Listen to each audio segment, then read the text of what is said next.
Have you ever noticed how the person who speaks less in a room somehow holds more attention? Or how the one who withdraws, just slightly, just enough, suddenly becomes the center of gravity? There's something oddly magnetic about silence. Not the kind born of shyness or fear, but the kind that's calculated, grounded, and self-contained. And in this subtle withholding lies a force that Carl Jung would call psychic energy, your internal power reservoir. The less you spill it, the more it radiates. Let me ask you something personal. How many times have you responded to a message you didn't want to answer just to avoid seeming rude? Or showed up for someone who drains you simply because you didn't want to be labeled as distant? If that sounds familiar, it's not because you're overly kind, it's because you've been conditioned to believe that your value comes from your availability.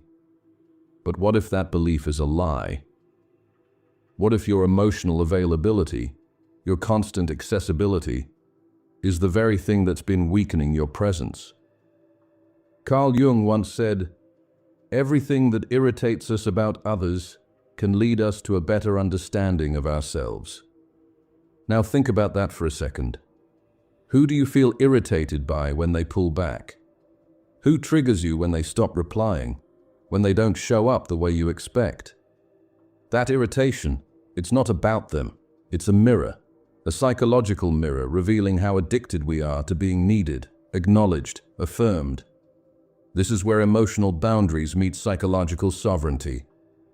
When you stop being available to everyone, emotionally, mentally, physically, you're not being cruel, you're choosing clarity. You're no longer reacting to everything outside of you. Instead, you're turning inward, conserving your psychic energy. And in doing so, you disrupt the manipulation loop that so many people, consciously or not, rely on to control you. You stop being predictable. And when you stop being predictable, you stop being programmable. This is what we're unpacking today. This isn't about ghosting people or building walls. This is about mastering the art of controlled presence, about knowing when to show up, and when your absence will speak louder than your words ever could. Because when you learn how to withdraw without guilt, something incredible happens. The people who took your presence for granted begin to question their entire perception of you. And in that void, you gain leverage, not over them, but over yourself. Throughout this video, we'll explore how emotional unavailability, when wielded consciously, is not a flaw. It's a psychological upgrade. We'll trace the roots of why we became so reactive, why we confuse emotional labor with love, and how Carl Jung's work on individuation, the persona, and psychic energy can guide us to reclaim our center. By the end, you'll understand why the strongest thing you can do is sometimes nothing at all. Now let's talk about the first mask we learn to wear, the persona, and how it tricks us into believing that being available equals being lovable. The mask we wear, Jung persona and the myth of availability. From a young age, we're taught one unspoken rule: be likable or be left behind. It starts subtly. A smile earns a reward. A tantrum earns rejection. Over time, this conditioning creates something Jung called the persona, not your real self, but the version of you curated for the world. The social mask you wear to be accepted, to be good, to be wanted. The problem? The persona thrives on availability. It teaches you that being responsive, agreeable, and emotionally open at all times makes you lovable. And so, we become performers in our own lives. Always on, always adjusting, always giving. But here's the twist. This isn't kindness. It's a fear-based performance of worthiness. It's a psychological survival strategy shaped by an invisible script that says, if I'm not emotionally accessible, I'll be abandoned. Carl Jung explored this idea deeply in his book, The Undiscovered Self. He warned that the more we conform to the collective expectation, the more we lose touch with our individuality. And being overly available is a perfect example of this conformity. It's not just social politeness, it's a subtle self-erasure. We say yes when we mean no. We answer texts we dread. We keep relationships alive that have long since drained us, just because being unavailable feels wrong. Psychologist Irving Goffman described this as the dramaturgical approach to life, that we're all actors on a stage, performing roles not just for others, but for ourselves. The good friend, the reliable partner, the always there daughter. And Karen Horney, one of the key voices in psychoanalytic feminism, explained how women especially are conditioned to equate availability with value, trained to overfunction emotionally to maintain relational harmony. But here's the psychological reality. True connection cannot come from a performance, and constant emotional accessibility is not intimacy, it's self-abandonment. The more available you are out of fear, the more you reinforce the belief that you must earn your place in people's lives, that you must do in order to be. Let's flip that. What happens when you begin to show up without the mask? When you no longer contort yourself to be agreeable or present 24/7? The people around you start reacting differently. Some respect you more, others become distant, and this is revealing. Because your mask didn't just protect you, it also protected others from having to meet the real you. The one with limits, the one who says no, the one who's not afraid to reclaim space. When you begin removing this mask, when you stop performing availability, you confront your fear of rejection head on. But in that space, something else emerges: authenticity. You don't just reclaim your energy, you reclaim your self-worth, separate from your emotional labor. And that's the quiet revolution Jung was pointing to. Because the persona will always beg you to stay available, to keep the peace. But the self, the real you, is asking for something far more powerful: space, silence, and sovereignty. Next, we'll uncover how this programmed over-availability often traces back to childhood, to those earliest moments when love was not a gift, but a reward for obedience. Conditioning and control: how childhood programs your reactions. You weren't born overly available. That was taught, shaped, conditioned. And if you trace it back far enough, it usually begins in childhood, where survival wasn't about who you were, but about who you had to become. Think about this. If love in your early years came with terms: be quiet, be good, don't upset anyone, then availability became your currency. You learned that to be emotionally present, even when you were hurting, was safer than expressing your truth. You may have become the fixer, the peacekeeper, the always-there child who instinctively sensed when others were upset and stepped in before anyone even asked. This isn't random behavior. It's developmental psychology in action. John Bowlby's attachment theory explains how children form internal working models of relationships based on how consistently their caregivers respond. If love was inconsistent or conditional, the child often becomes hyper-attuned, overly responsive, and emotionally available to a fault.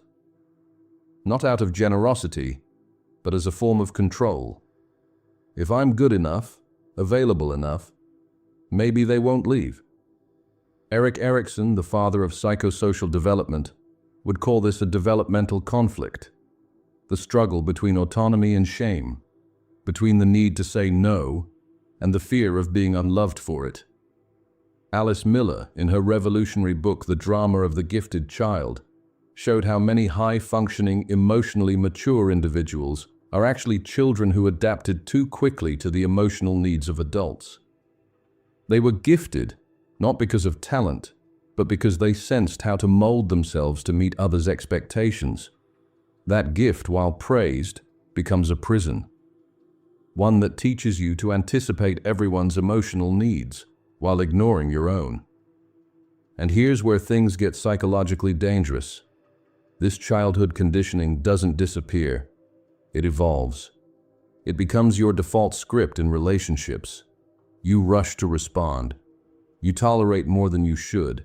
You stay available even when you're running on empty, because at a subconscious level, being unavailable feels like abandonment, not of them, but of the version of you that was once rewarded for always being there.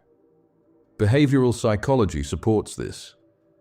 B.F. Skinner's work on reinforcement shows how we repeat behaviors that were rewarded in the past.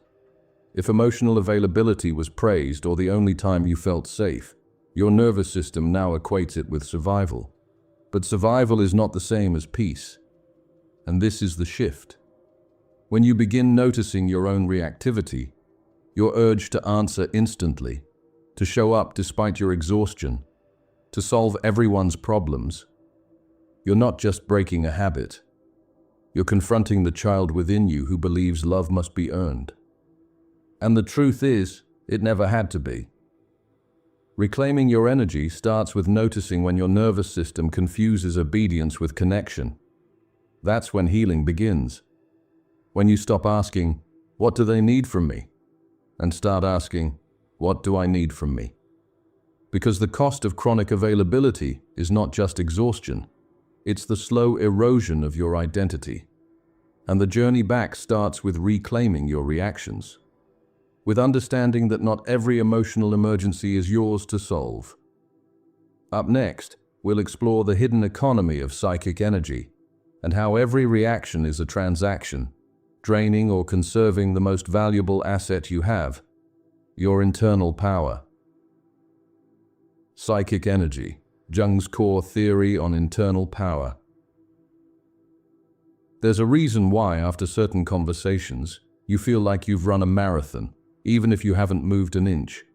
Why some people drain you just by existing in your orbit, and why others leave you feeling unexpectedly lighter, even without saying much. It's not magic. It's psychic energy, Carl Jung's term for your psychological life force. And most of us are bleeding it without even realizing. Think of psychic energy like a battery. It fuels your thoughts, emotions, focus, and presence. But here's the kicker. Every time you react, every time you explain, justify, fix, or emotionally babysit, you're spending it. Even more so when you're doing it out of compulsion, not choice. Jung's insight was clear. When you scatter your energy to manage others' perceptions of you, you weaken your center. You lose touch with the self. In his seminal work, Man and His Symbols, Jung emphasized that every symbol, every reaction, every feeling requires energy. And the more you engage with what's irrelevant, chaotic, or manipulative, the more depleted you become. This is what we might call psychic hemorrhage.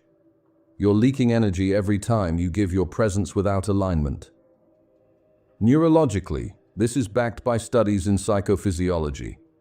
How emotional reactivity affects your brain and nervous system. When you're constantly in a state of availability, your body shifts into sympathetic overdrive. You're essentially stuck in a stress loop, over-responding to external stimuli. The result? Burnout, anxiety, emotional numbness. And here's something most people don't talk about. Emotional vampires exist. Not the mythical kind, the psychological kind. These are individuals who, knowingly or not, feed off your attention, your empathy, your emotional labor. And they target people who are always available. Why? Because you're easy to access, easy to provoke, easy to consume. But energy, like currency, requires boundaries. When you start protecting your psychic energy, you begin to create psychological wealth. That looks like silence instead of reaction, pause instead of explanation, absence instead of constant presence. You start to realize, not every message needs a reply. Not every emotion needs to be validated. Not every interaction deserves a piece of your mind. This isn't about emotional coldness. It's about energetic intelligence. When you conserve your energy, you're not avoiding others. You're honoring yourself. You're learning how to stop bleeding into situations that don't match your values. You're rewiring your nervous system to hold space without collapsing into it. And here's where everything changes. When people sense that you're no longer reactive, that you're not emotionally predictable, their control weakens. The manipulation scripts fail, because those scripts only work on people who compulsively engage. The power isn't in being passive, the power is in being centered. And that's what makes you magnetic. Not because you're loud or impressive, but because you're sovereign. Because your energy is no longer a public utility, it's sacred territory. Coming up next, we'll explore how becoming predictable makes you manipulable, and why unpredictability isn't a flaw. It's a form of psychological armor against those who want to script your responses. The trap of predictability. Behavioral economics meets dark psychology. There's a strange comfort in knowing what someone will do next. It makes them feel safe, manageable, familiar. But here's the paradox. The more predictable you are, the more disposable you become. People stop valuing what they can predict, and this is especially true in relationships, where emotional availability on command creates an unconscious sense of entitlement. Predictability is one of the most exploited traits in behavioral manipulation. Dan Ariely's book, Predictably Irrational, explores how humans unconsciously devalue things that are easily accessible or consistently available. When your behavior becomes a known pattern, always texting back instantly, always saying yes, always smoothing conflict, you stop being a person in their eyes. You become a function. Robert Cialdini, the authority on influence and persuasion, highlights in his principle of scarcity that people desire what is less available. The brain codes unpredictability as value. It triggers anticipation, curiosity, even obsession. That's why inconsistent rewards, like unpredictable responses, create stronger emotional responses than consistent ones. Casinos, toxic relationships, and social media algorithms all use this principle. Why wouldn't people? Let's take it further. In dark psychology, particularly within manipulative personality types like narcissists and Machiavellians, predictability is not just convenient, it's the entry point. If someone can count on your reaction, they can control the situation. They know exactly which button to press, which silence to keep, which guilt trip will work. Because your patterns are exposed, you've become psychologically readable. Now imagine breaking that pattern. Imagine that the person who always explained themselves suddenly doesn't. The one who always gave in starts saying nothing. The emotional routine collapses, and manipulators panic. Because without predictability, there's no control. That's when they show their true face. Their kindness may vanish. Their charm fades. What's left is their real intention, to extract control through your compliance. The field of behavioral economics shows us how expectation plays a massive role in decision-making. When you disrupt someone's expected emotional outcome, you force them to confront reality without the comfort of your compliance. That's when roles start to break down. Suddenly, you're not the pleaser. You're not the one always explaining, accommodating, or rushing in to fix. You become an unknown variable. Unknown variables demand respect, because people can't control what they can't predict. And it's not about playing games. It's about reclaiming agency. You don't owe anyone a pattern. You don't owe them your energy on demand. The more you break free from reactive programming, the more you begin to operate from presence, not pressure. So how do you become less predictable without becoming distant? The answer lies in strategic silence. Not to punish, but to protect. Not to manipulate, but to observe. In the next section, we'll explore how silence isn't passivity. It's precision. And how using it wisely is one of the most powerful psychological tactics for resetting power dynamics, protecting your energy, and regaining control over your emotional landscape. Silence as strategy. From mind control to emotional intelligence. Silence is rarely neutral. It either unsettles, commands, or clarifies. And in a world addicted to noise and instant responses, choosing silence becomes an act of psychological resistance. Not everyone is ready for that kind of power. Because silence, when used with intention, doesn't just change how others perceive you, it changes how you perceive yourself. Let's make something clear. Silence isn't the absence of communication. It's a different language. A language that speaks through restraint, presence, and control. The kind of silence we're talking about here isn't awkward or avoidant. It's strategic. It's the kind that reframes conversations, shifts dynamics, and interrupts manipulation scripts. Carl Jung believed that in silence, the unconscious speaks. When you stop reacting, your internal noise begins to settle. That's when real insight arises. And Daniel Goleman, who brought emotional intelligence into mainstream psychology, argued that the most powerful people are not the loudest, but the most emotionally self-regulated. The ones who can pause, who can assess, who can hold space instead of collapsing into it. Now think about how conversations usually go. Someone says something triggering. You react, you explain, you defend, you chase clarity. But what if you didn't? What if your silence forced them to sit with their own projection? That's when discomfort begins, because most people don't want to hear themselves think. They rely on your reaction to maintain the illusion of control. There's a fascinating insight from Adam Jaworski's lesser-known book, The Power of Silence in Interpersonal Communication. He reveals how silence isn't passive, it's performative.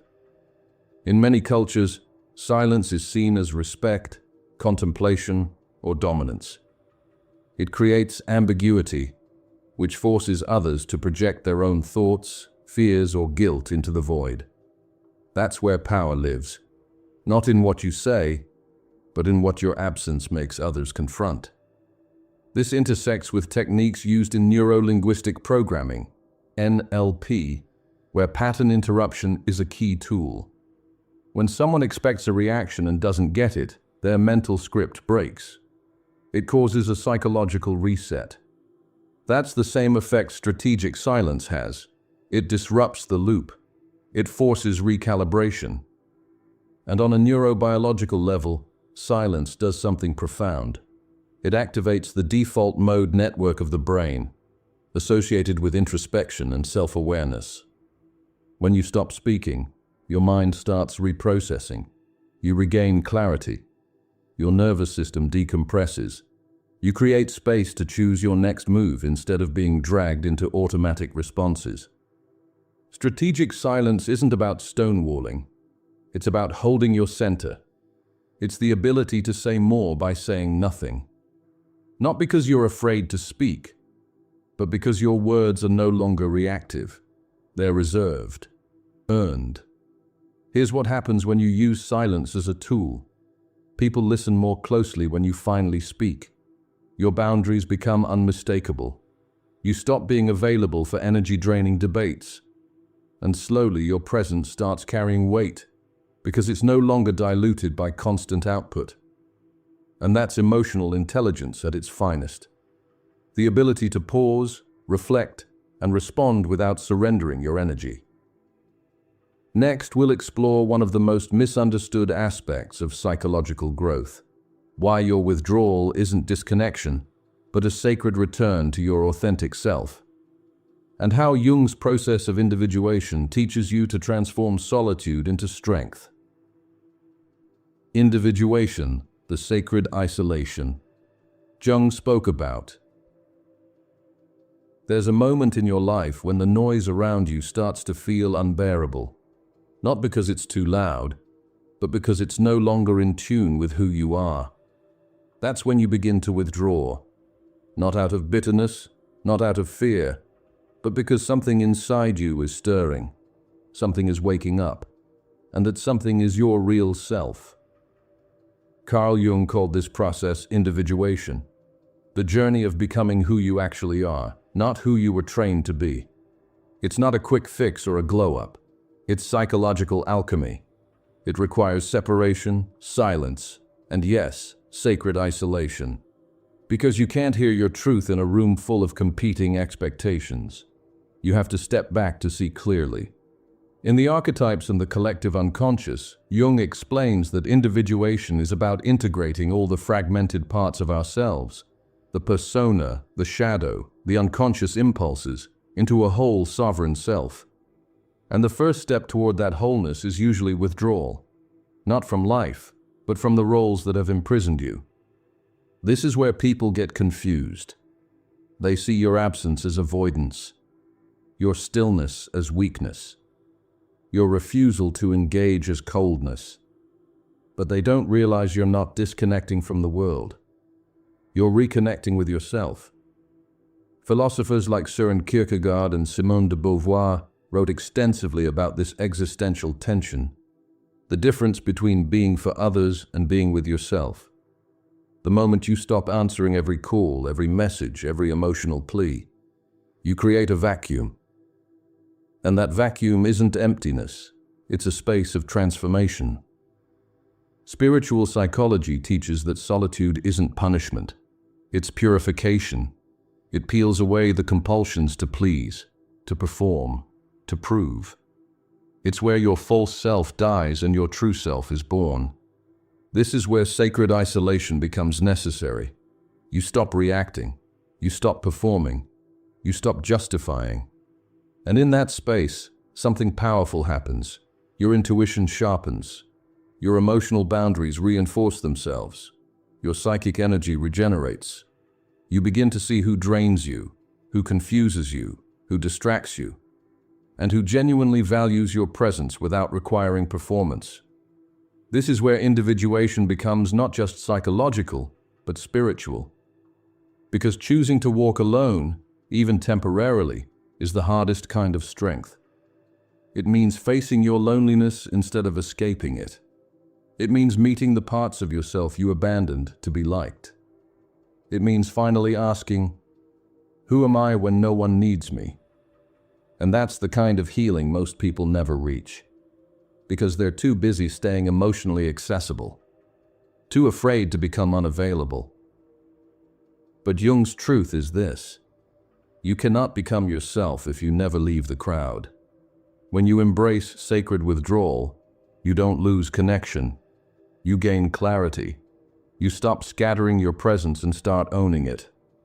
And once you've tasted that inner silence, that psychological sovereignty, something inside you refuses to go back. In the next section, we'll explore why people who thrive on control, especially narcissists and manipulators, fear your unavailability, and how your emotional distance becomes their undoing. The weaponization of your availability, narcissists and energy feeders. There are people who don't love you. They love the version of you that shows up instantly, explains everything, never says no, and exists as an emotional mirror for their needs. And the moment that version goes silent, they unravel. This isn't about love, it's about control. And the weapon they use isn't always obvious. It's your own emotional availability. To understand this, we have to look at how narcissists and manipulators function psychologically. A narcissist doesn't crave intimacy, they crave reflection. They want to see themselves in your reactions, your praise, your loyalty. You become their emotional echo chamber. And when you make yourself endlessly available, you become the perfect mirror. Responsive, predictable, energetically open. Lundy Bancroft, in his book, Why Does He Do That?, explores how abusive and narcissistic personalities maintain control through emotional manipulation. It's not always screaming or threats. Sometimes it's guilt. Sometimes it's flattery. Often it's simply your conditioned need to keep the peace. Narcissists exploit that. They don't break your boundaries. They make you hand them over willingly in the name of love, loyalty, or obligation. But here's what they can't handle: emotional boundaries that don't budge, silence that doesn't chase, absence that doesn't explain. Because their entire psychological structure depends on you reacting, on you needing them, on you fearing their withdrawal. And when that changes, When you become emotionally unavailable not as a defense but as a decision, they lose access, they lose leverage, and they get angry, confused, desperate. Not because they love you, but because you've cut off the supply. You've stopped giving them what they were never entitled to in the first place, your psychic energy. Gabor Mate's trauma-informed work reminds us that often we fall into these patterns because of unresolved wounds. Many of us learned early that love meant being available, useful, self-sacrificing. So when we encounter manipulators, that old wiring kicks in. We keep showing up, even when it hurts. Not because we're weak, but because we're programmed to survive abandonment. But healing isn't just understanding your trauma. It's reprogramming your behavior. It's making your presence sacred again. It's realizing that saying no, stepping away, or going silent is not cruelty. It's self-respect. Judith Herman, who revolutionized the study of trauma and recovery, emphasizes how control is central to abuse, and how taking back your time, your space, and your emotional presence is the first step toward freedom. You don't have to fight, scream, or justify.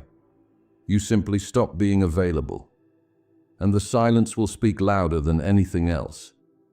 When you do this, something incredible happens.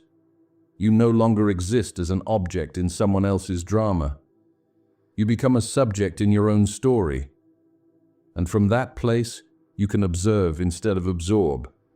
You can feel without reacting. You can love without losing yourself.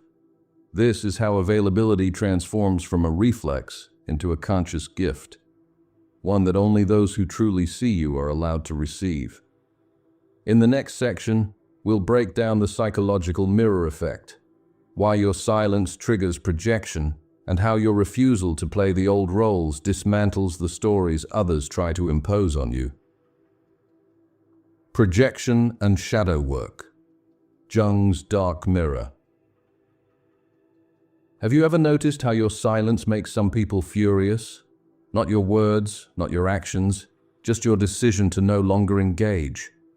It's not because you hurt them, it's because you stopped playing the part they wrote for you.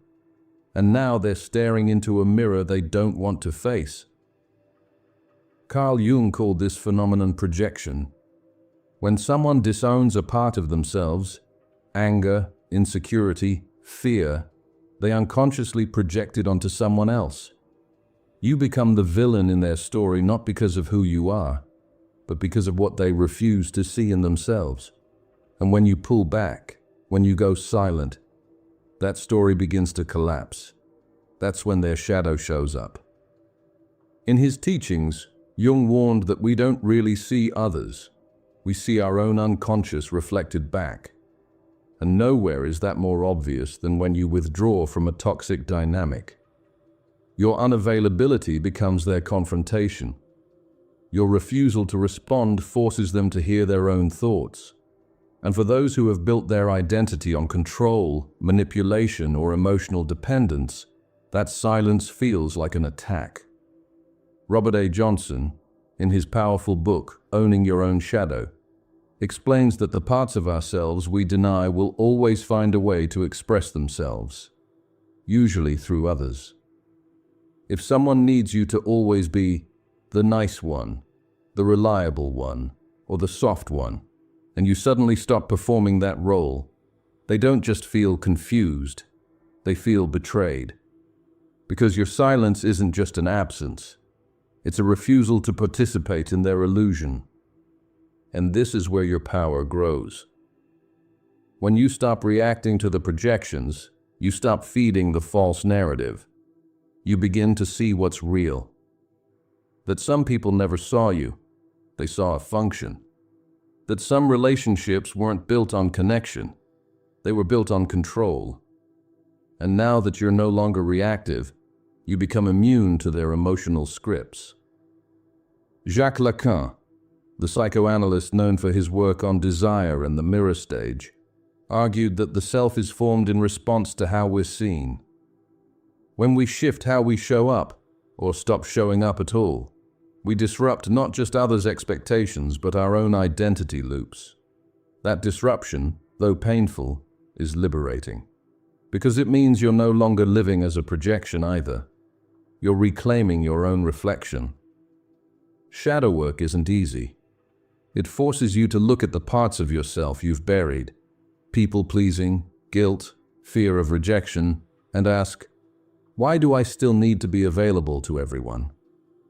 It makes you question whether your kindness is real or just a defense mechanism, whether your accessibility is genuine or a programmed survival tactic. But here's the beauty in the process. When you stop reacting, the projections dissolve, the roles disintegrate. You stop being the reflection and start being the source. And that's when people get uncomfortable, because the mirror they once used to avoid their own pain is now gone. All that's left is their own shadow. And the only way forward is for them to finally face it. Next, we'll explore how group psychology plays into this, how your absence doesn't just affect individuals, but disrupts entire social dynamics, and how stepping back can shift the emotional ecosystem around you, triggering scarcity, authority, and attraction in ways you never expected. Social dynamics and group behavior, when absence becomes power. Something strange happens when you disappear. People talk. When you stop responding, stop attending, stop offering yourself as emotional support, suddenly your presence gains weight. Not because you did something loud, but because you did something rare. You became unavailable. In social psychology, this isn't seen as withdrawal. It's seen as disruption. And in group dynamics, disruption equals power. Stanley Milgram, known for his work on authority and obedience, once showed how easily people conform to social roles and expectations, even when it goes against their own values. Now flip that. When you step out of the expected role, the helpful one, the fixer, the responder, you cause discomfort in the group. You create space. That space, it's tension, it's uncertainty. It forces others to reassess their assumptions about you, and that, in itself, is powerful. Philip Zimbardo, creator of the infamous Stanford prison experiment, showed how roles within groups become rigid fast. When one person suddenly refuses to play, the structure begins to wobble. The silent act of detachment becomes a destabilizing force, because groups, like individuals, thrive on predictability. Your withdrawal isn't just felt, it's analyzed, whispered about, sometimes resented. But behind that reaction is a hidden truth. You've taken back control. Robert Cialdini explains in Influence, the psychology of persuasion, that scarcity increases value. The more people sense that they can't easily reach you or rely on you for emotional support at all hours, the more they begin to question their own behavior. Why are they chasing? Why did they only notice you after you stepped back? That's scarcity bias at work. It's not manipulative, it's neurological. The brain is designed to prioritize what seems rare or threatened. So when your availability becomes selective, you automatically shift in status. Not because you demanded anything, but because you removed yourself from the group's emotional marketplace. Kurt Lewin, one of the pioneers of group dynamics, suggested that human behavior is influenced not just by individual psychology, but by the entire field or environment a person exists within. When you change your availability, you're not just altering your personal boundaries, you're reshaping the energetic field of the group. Your silence becomes a gravitational pull, and others, consciously or not, begin to orbit around that absence. This is why people often return when you detach. Not because they've changed, but because you changed the rhythm. You broke the pattern. You introduced uncertainty. And uncertainty demands attention. This doesn't mean you should withdraw to get attention. That defeats the purpose. It means your presence should be conscious, earned. You no longer offer emotional access as a default setting. You choose when, where, and for whom your energy flows. And this, in the end, is how group psychology works in your favor. When you stop being reactive, when you stop trying to manage the emotional temperature of every room you enter, you begin to influence from the shadows, not by pushing, but by withholding. Next, we'll look at what this kind of psychological detachment leads to: the rise of the conscious self, how being intentionally unavailable can serve as a gateway to self-reconstruction, mental clarity, and emotional freedom. Rise of the self, choosing conscious unavailability. There's a specific kind of peace that comes when you stop offering yourself to people who don't know how to hold you. It's not anger, it's not spite, it's just clarity. A silent recognition that your energy, your time, your presence, your emotions, was never meant to be a public resource. And in that moment, something else begins to awaken: yourself. Carl Jung believed the ultimate psychological task is individuation, the full realization of the self. Not the persona, not the mask, but the part of you untouched by conditioning. And one of the most direct routes to that self-awareness is through conscious unavailability, not as an escape, but as an intentional stance, a decision to no longer engage in patterns that fracture you. Viktor Frankl, in Man's Search for Meaning, described how even in the most dehumanizing conditions, the last human freedom is the ability to choose one's attitude. Now imagine applying that to your emotional life. You don't have to react. You don't have to explain. You don't have to be available just because someone wants you to be. You can choose your energy distribution the same way you choose your values, with care and discernment. When you become consciously unavailable, you create space. And that space is powerful. Neuroscience shows that this space activates regions in the brain associated with self-reflection, memory processing, and emotional regulation. You stop living in reaction loops. You begin to observe your own mind. That's not detachment. That's command. Abraham Maslow's hierarchy of needs suggests that after basic needs are met, we yearn for self-actualization, the full realization of our potential. But actualization can't happen in chaos. It can't happen when your energy is constantly being siphoned into emotional drama, unspoken expectations, or manipulation scripts. Conscious unavailability is how you step out of the noise and return to your internal architecture. Mihaly Csikszentmihalyi, in his book Flow, speaks about the state of optimal experience. When your mind and body align, when distractions vanish, and you enter a heightened zone of clarity. That state requires boundaries, focus, discipline, and silence. Not the silence of repression, but the silence of intentional presence. The kind that lets you reclaim parts of yourself you gave away too quickly. And here's where the transformation happens. What used to feel like abandonment now feels like alignment. What used to feel like guilt now feels like relief. You no longer exist on emotional call. You exist within your own rhythm, your own pace, your own truth. And from that place, your interactions become cleaner, sharper, more honest. Not everyone will like it, but the right people will respect it. This is the rise of the self. When your energy no longer leaks into every invitation, every argument, every unresolved emotion around you. You become still, not stagnant. Still like a mountain. Still like someone who doesn't chase, doesn't perform, and doesn't need external chaos to feel alive. Because you've remembered something essential. Your presence is a gift, and from now on you only give it where it nourishes you, not where it depletes you. Now, let's close this journey with one final shift, a reflection on solitude. Not as loneliness, but as the forge where strength is born. Because the person who learns how to be alone without feeling abandoned is the person no one can ever control again.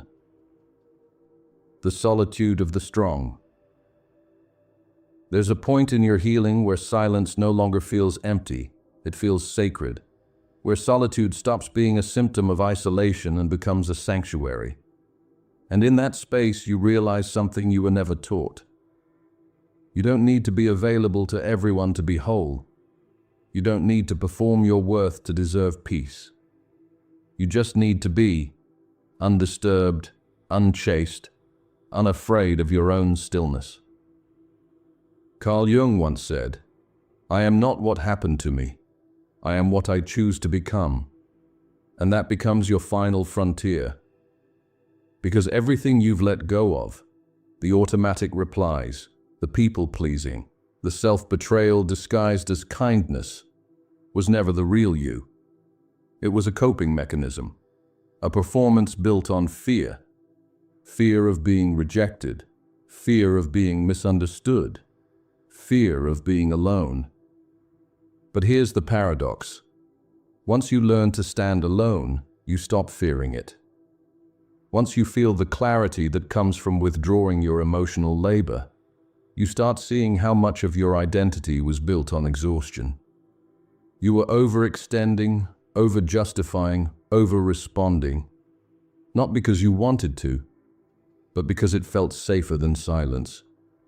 Not anymore. Now your silence is not absence, it's presence. Your solitude is not punishment, it's power. You are no longer wired to react to every trigger, every plea, every unspoken demand. You are wired for discernment, for boundaries, for energy that flows only where it is reciprocated. This isn't just a mindset shift, it's psychological liberation. You stop being the emotional emergency button for everyone else. You stop playing the role of the rescuer, the explainer, the validator. And in that pause, you discover something radical. The world doesn't fall apart when you stop showing up for everyone. It just rearranges. The right people adjust, the wrong ones disappear. And the only thing that grows is you. You begin to live with intention. You show up when you want to, not when you have to. You speak because you have something real to say, not because you're afraid of the silence. Your availability becomes rare, sacred, deliberate. And that rarity transforms your presence into something unforgettable. So if you're done being the person who's always there, always soft, always accessible, if you're ready to reclaim your psychic energy, your emotional boundaries, your inner clarity, then choose yourself. Not with noise, not with declarations, but with one quiet, powerful decision: to no longer abandon yourself just to be loved. You are not selfish for protecting your energy. You are not cold for choosing solitude. You are not cruel for refusing to carry what others keep handing you. You are just someone who finally understands. Strength is quiet. Power is presence. And peace is the reward of those who no longer negotiate their worth. If that's where you are, or where you're headed, comment below. I choose my peace. Because in a world that taught you to equate love with self-sacrifice, choosing yourself might be the most revolutionary thing you ever do.